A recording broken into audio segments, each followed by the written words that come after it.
And I mean, tell us about your background, Carrie. You were saying earlier that it was difficult to kind of piece together your family history. So, you know, what is your family history?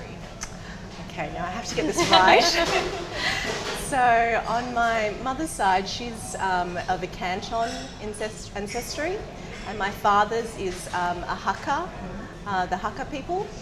And I think my grandfather actually did migrate to Singapore and Malaysia, and we're currently third generation Australian Asian Australians.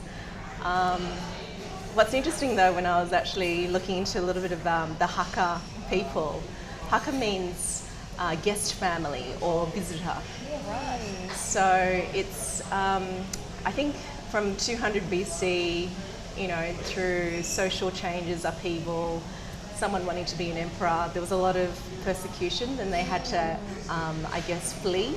Yeah. So they fled southwards, and I guess the Hakka people got this name of being quite nomadic. And then that made me reflect on maybe that actually is inherent in our nature, because you're always being the new person. You're actually kind of trying to figure out how to fit in, how to be respectful of your environments, but also stand out. Maybe we have to work a little bit harder to do that. So that was just interesting for me. It's fascinating because, you know, episodes of Who Do You Think You Are, it always traces back to generations, and you begin to see cycles as well, and patterns as well. So it's fascinating that you mentioned that, because the whole idea of migrating and a nomadic lifestyle is a bit of what we have, where we kind of are a bit different from the mainstream, but we, you know, try and excel in what we do.